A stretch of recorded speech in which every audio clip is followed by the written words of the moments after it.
As we're looking at Lesson 2, of course, Lesson 1 was why should I believe in God? We talked about evidence in nature that demands that God be the cause behind nature. That nature is not sufficient to be its own cause. It cannot create itself, cannot wind itself up, cannot create life from non-life, cannot produce all the order and design that we see in nature. And so, of necessity, there must be an eternal mind and power behind nature. As we then move from those evidences about God, we now look at evidence in the Bible. You hear many times, I've heard many times, people say, well, you can't prove the Bible's true, and various assertions of that nature. Let's look at the first paragraph there. The first lesson in the series looked at the question, why should I believe in God? This lesson will add to the evidence for God's existence by showing that the Bible is a book that man alone could not write. This study is written to point out some of the many powerful, self-evident reasons for believing in the Bible as being from God. In our Fact 1, we look at the harmony of the Bible. The Bible is a book made up of many other books. Some focus on history, others are songs of praise. Some are figurative messages, and others are plainly written letters. All these books were written over a period of 1,500 years. Each of the 40 authors was different. Most were Hebrews, some were Gentiles. There were fishermen, a doctor, a tax collector, kings, shepherds, vine dressers. Some parts were written in palaces, others were written from prison. The Old Testament was mainly written in Hebrew, the New Testament in Greek. Yet every page of the book carries with it a harmony and agreement that cannot be fully explained if this is just a work of men. Now you think about what we've looked at here. 1,500 years, 40 authors, different writers, and you think about the different languages, Hebrew and Greek. Of course, there were some other portions in the Old Testament written in different languages, but primarily Hebrew and Greek. And you look at all the different backgrounds of these people and their different experiences. And you would think all of this would lead to some major conflicts, some major differences. There was a very lengthy story written by one man. I don't forget how many books he wrote, something like 14 or 15 books. And it was an amazing tale, very detailed. You can tell he spent a lifetime thinking about all the plots, all the characters, and all the things. But then before he finished the last couple of books, he'd written parts of them, but before he finished them, he died. Somebody else took up the ending, the last two books or so, and finished it, and you could tell a difference. Just in the change of one author, you could tell the difference. Now imagine 40 different writers over not just one generation, leading into a second generation, but 1,500 years. Might that provide some differences, some issues, some changes in plot, if you will, if it was just a work of men? And yet, when you read the Bible, it's consistent. Everything fits together like hand and glove. Go to Genesis, Adam and Eve being created, how God did that. As we noted, it fits with nature. God created. God's the source of nature. Nature couldn't cause itself. He talks about life coming from life, God creating life. Each bearing after its own kind, so that fits with nature. But then you look at the story, and Adam and Eve committing sin, disobeying God, and as they're being punished, there's that first prophecy given. That one born of the seed of woman, who's going to struggle with Satan, the serpent. Serpent's going to bite his heel. He's going to crush the head of the serpent. There, back in Genesis chapter 3. And that's the theme of the Bible right there. That's the whole point of the Bible. Jesus coming to defeat the works of the devil so that man can be forgiven of his sins.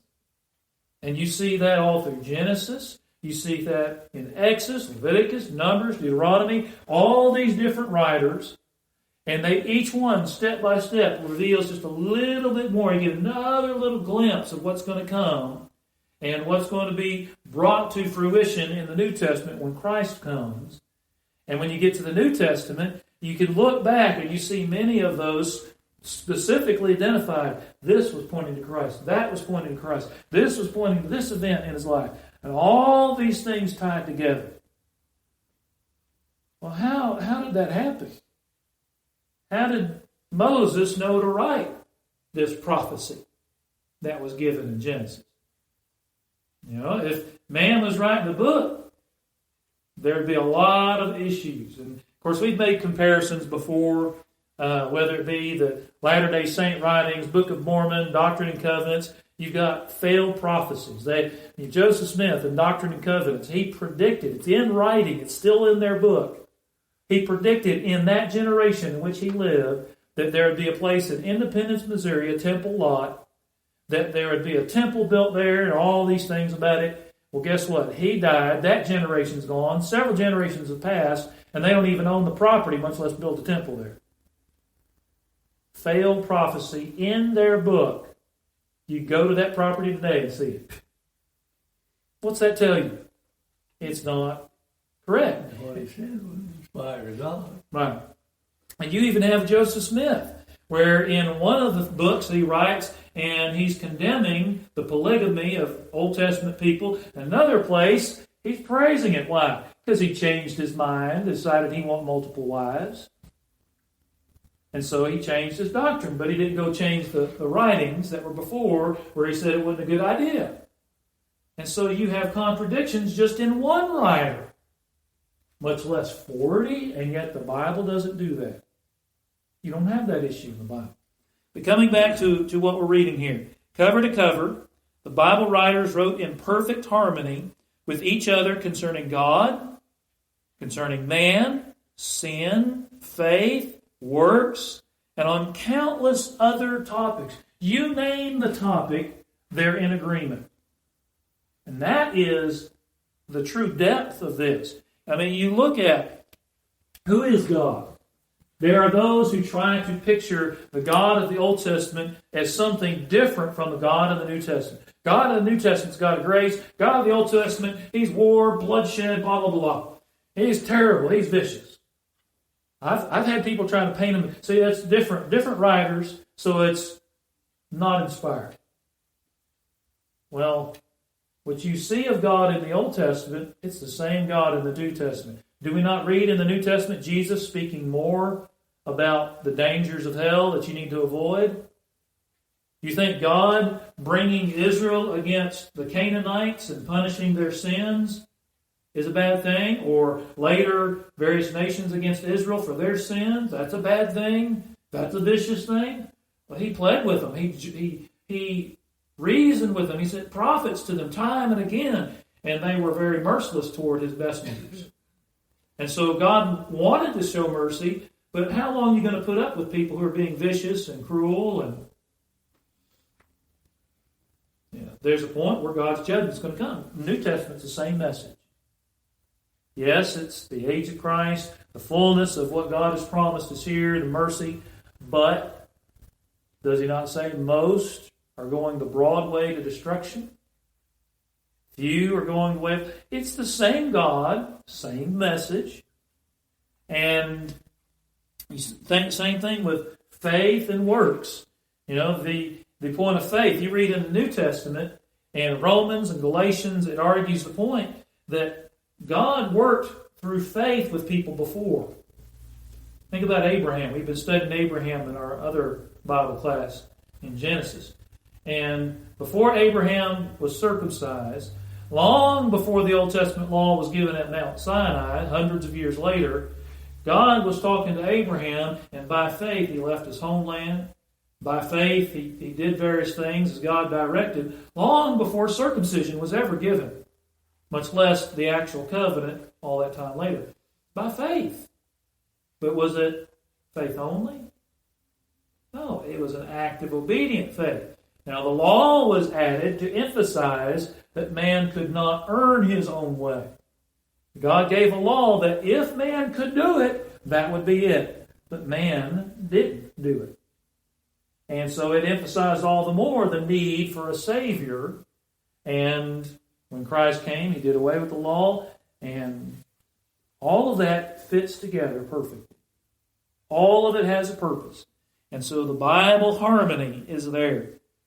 So cover to cover, the Bible has one central theme, God's plan to save men. And how did they do it? How did this happen? Well, consider a contrast. When we look at the inspired writings of others, we see that they do not accomplish this kind of unity and harmony. We often find contradictions in doctrines and practices that cannot be clearly harmonized. As I mentioned, the Mormon teachings, teaching for and against polygamy in different places. And this is a clear contradiction, not just a misunderstanding. And the Bible does not have such problems. Any questions or comments on that? Anything that you'd like to use as an illustration?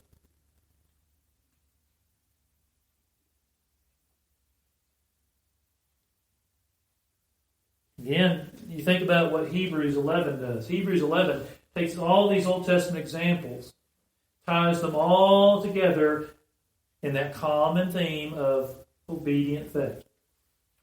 Think about it. All these writers, first one, second one, third one, fourth one, all the way down.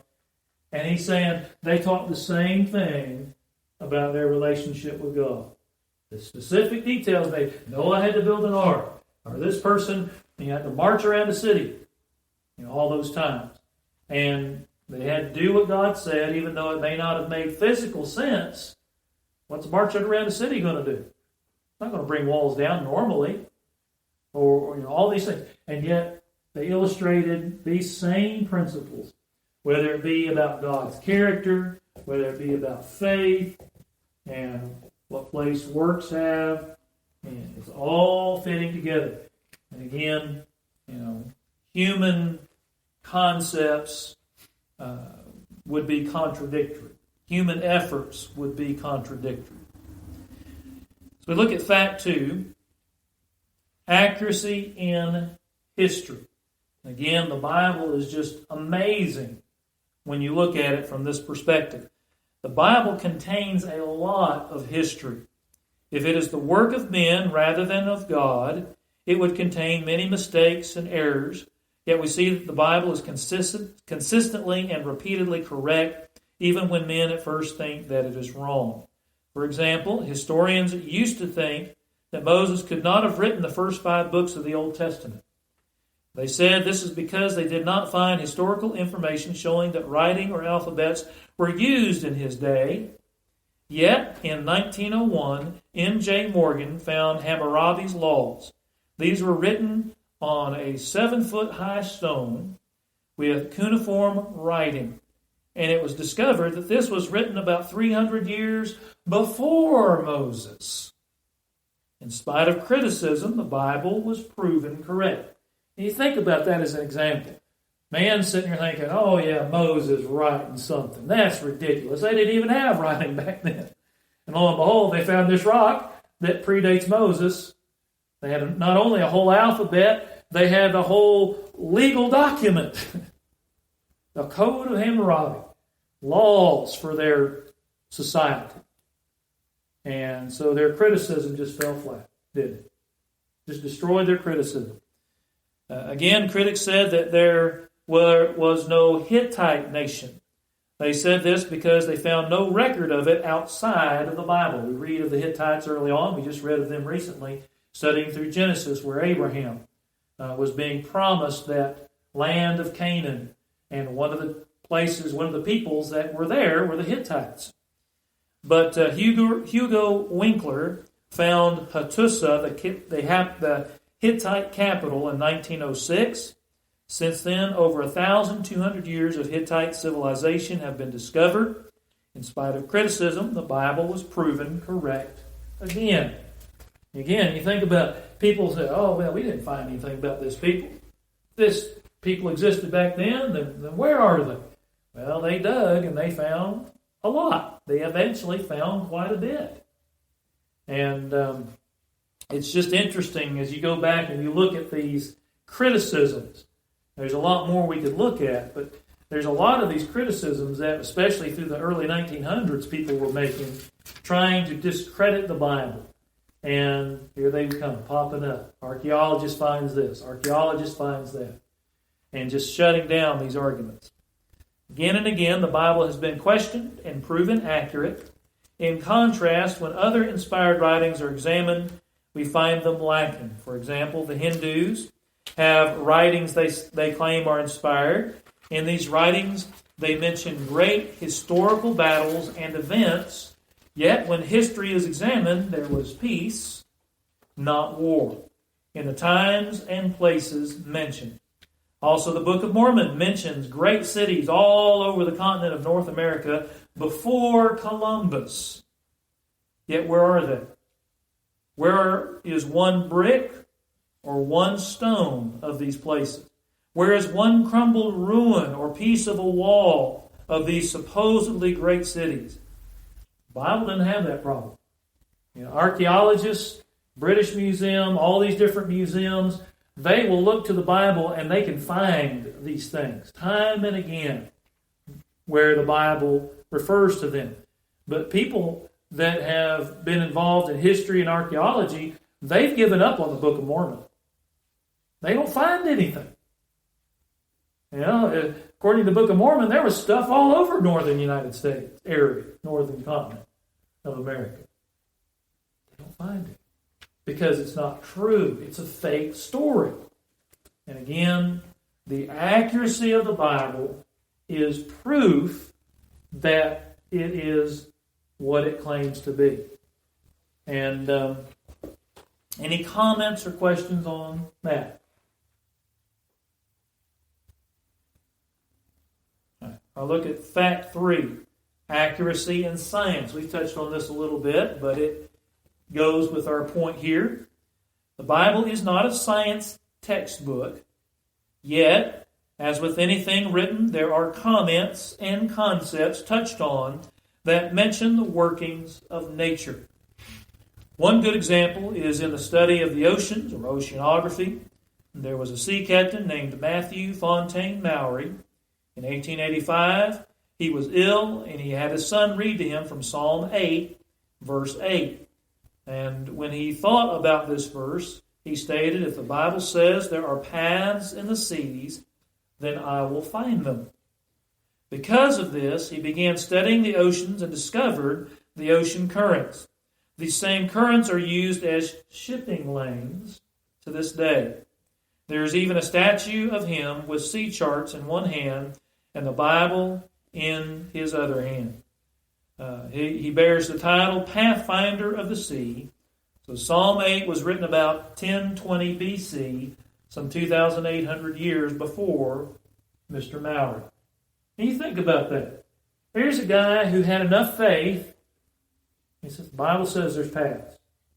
There's water, right? You don't think of a path in a water, do you? Of course, we're thinking from the modern perspective of shipping lanes. And think about it. If you're crossing the Atlantic, you want to go against the current or you want to go with the current? Going with the current, that'd be a path to follow because it would speed you up versus slowing you down going against the current. Or even going in an area that's not necessarily in a big current. That would be slower than going with a current. And so he discovered these paths. And by following them, ships can go faster. The stream of water moving, it carries the ship on way less amount of energy. Right. It's carrying it and taking it, it's like in a river. And people found it many years before he did. They knew that because the people came from Africa to South America on the Humboldt Current.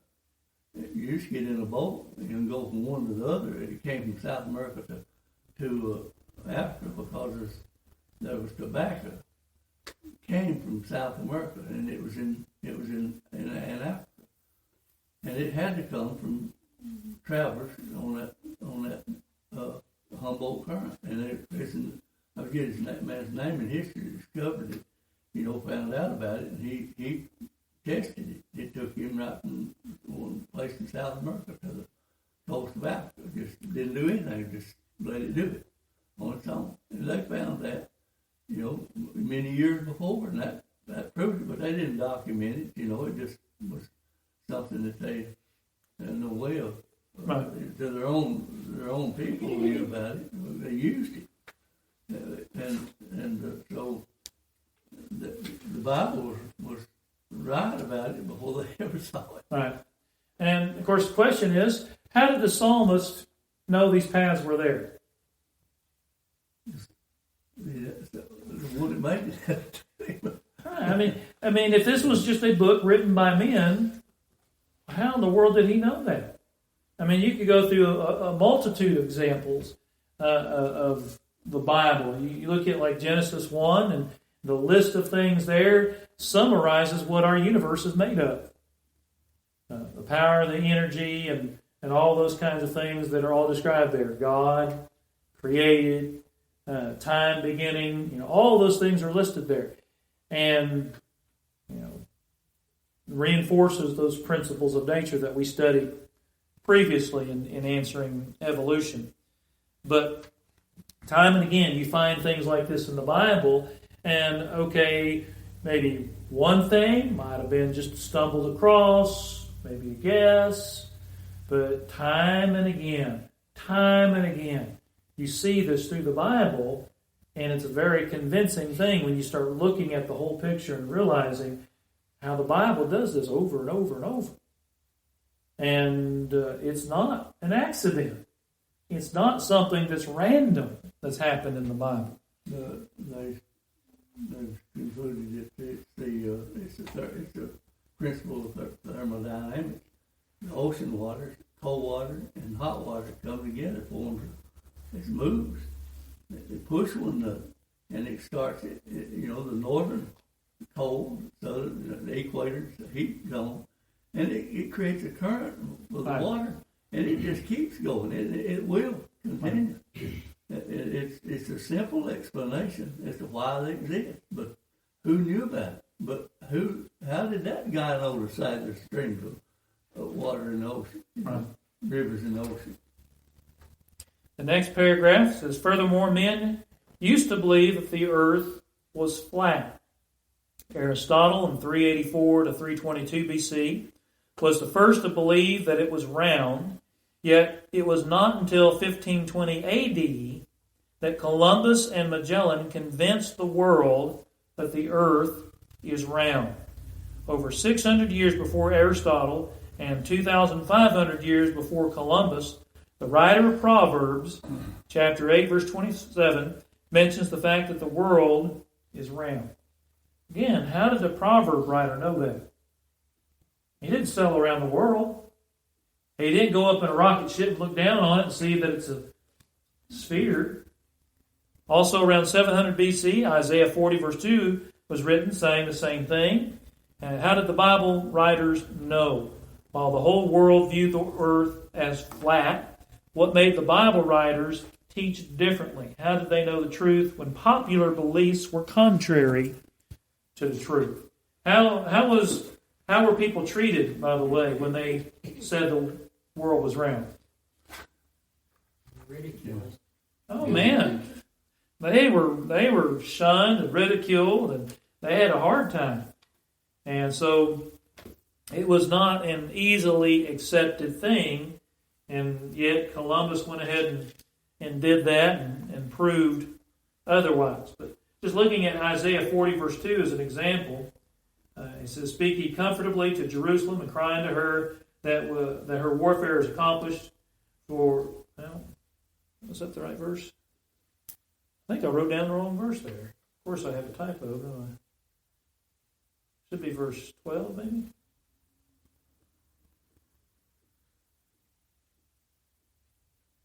I'll have to correct that. find that verse. There it is, verse 22. That's the typo. Should be 22, 40 verse 22 of Isaiah. So it is he that sitteth above the circle of the earth, and the inhabitants thereof are as grasshoppers that stretch out the heavens as a curtain and spread them out as a tent in to dwell in. So the circle, the curve of the earth. And Proverbs says the same point. Of course, there were lots of ideas about the earth through history, how flat it was, water just ran off the edge. Yeah, it's held up by Atlas. It was sitting on the back of a turtle. All these different ideas. But you get down to it, the Bible was predating all of this back when it was thinking that people thought the world was flat. The Bible saying it's curved, it's round. All it had done was look at the moon and the sun. Right. Right. How could it be any different? And there's other ways to know too. I mean, you could look at the ocean, and one thing sailors noticed is as the ship got further away, you saw less of the ship because it was going below the curvature of the earth. You'd see the mast. You hold up something square, you can see the curvature in the ocean. You know, it's curved even though it's water. Yeah, you think, well, it's flat. Well, you'd see the ship, it just gets smaller and smaller, right? But actually, as it went further, it was going around the curvature, and so you'd see it disappear. You still see the mast. Going over the hill. Going over the hill, yeah, basically. All right. Any other comments? Anything to add on the Bible's accuracy with science? And I only put two real examples here. And there's so many examples we could use. Some we've already touched on from Genesis, like the biogenesis, the law of biogenesis. Genesis 1 talks about trees, talks about herbs of the field, animals bearing after their kind. That's what nature does. And, of course, we know if man wrote this book, what would man say? Well, there were fellows that used to think that, here's this pile of rubbish, the flies are coming out, they're spontaneously generated. That's what they actually thought. And then they had to do some actual scientific work and figure out, oh no, flies came and did their business and put their offspring there. And that's how the flies came out of the rubbish. All these things people had to discover and to debunk their false ideas. And yet the Bible, long before those things were resolved, is addressing that. Talk about the life is in the blood. What about that? Old George Washington, we know who that is. He died because they bled him to death. Thinking, well, he's ill, we need to get rid of that bad blood. Well, we bled him some, he's still not feeling well, let's bleed him again. Well, let's bleed him again, he's not feeling well, we'll get him well. He dies.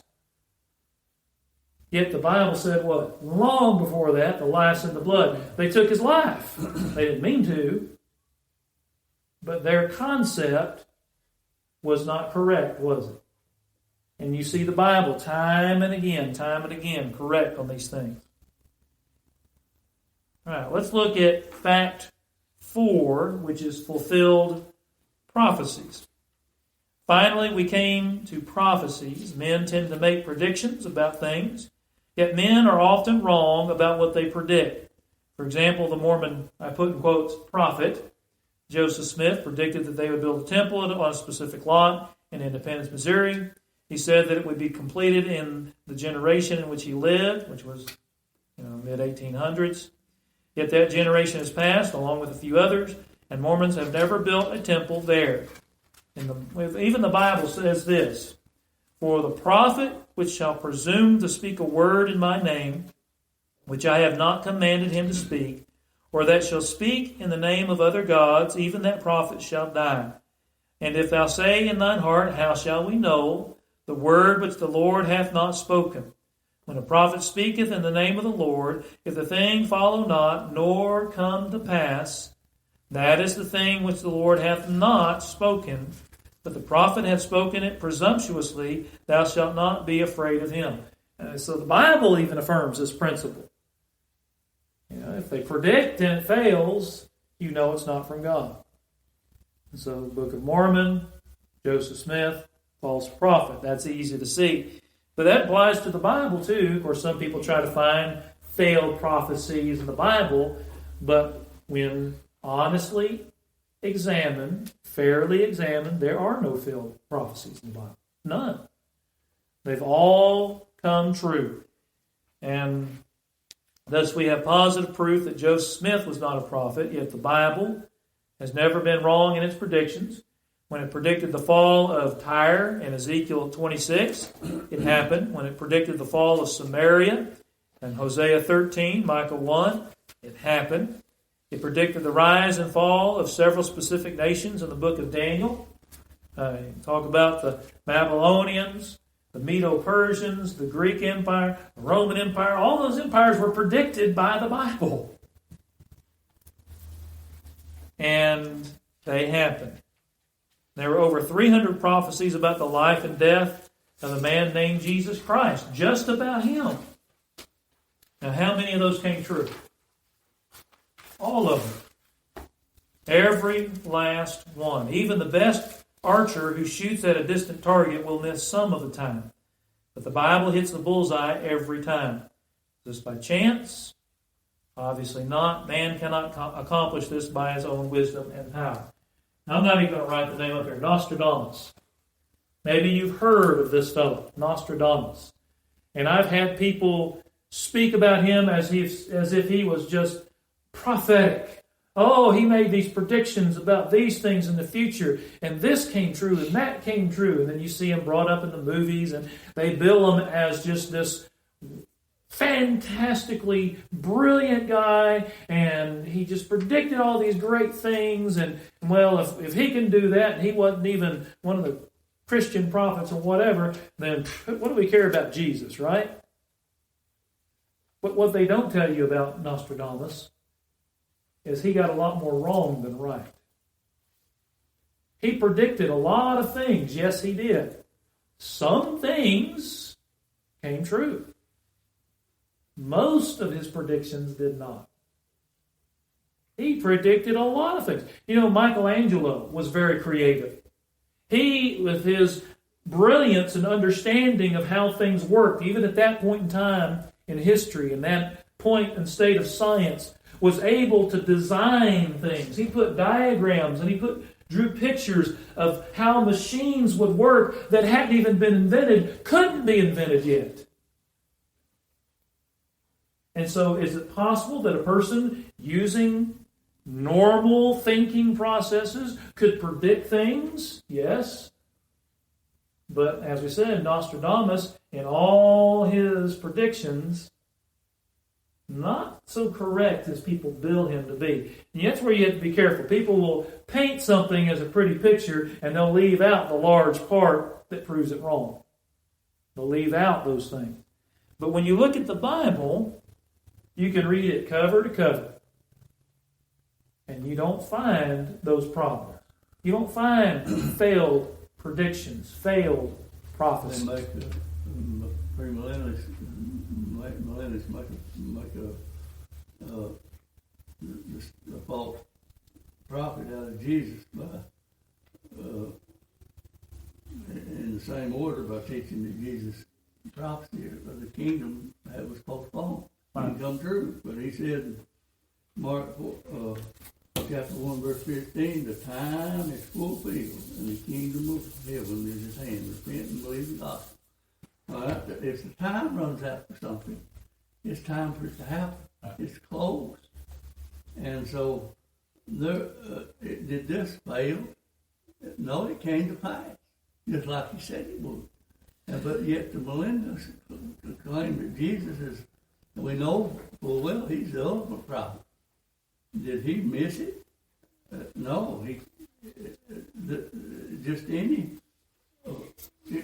the postponement of it would mean that it wasn't at hand. And they're wrong, and Jesus is right. Right. And some try to save that by saying, well, Daniel did predict that Jesus would set up this earthly kingdom in the Roman Empire. So one day the Roman Empire is going to be rebuilt, or some... Well, he could have easily made that known. Right. If you have to prove that that's what he had in his mind when he said what he did, but there's no way that he could have. He could have stated it the way they believe it, but it didn't. Right. He said it's at hand. The time is up for it. And when the time is up for a prophecy to be fulfilled, it either fails or it's fulfilled. That was fulfilled. Right. 2,000 years after it's at hand is not at hand. No. And the time was not up for it. Jesus put it two ways. The time is fulfilled. The time is come.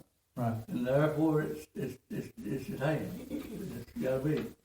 If they say no, he just didn't put enough of a prophet to you trust what it said. That's what it amounts to. If you want to mark the second paragraph there on page 3, any other comments, questions? Take a short break.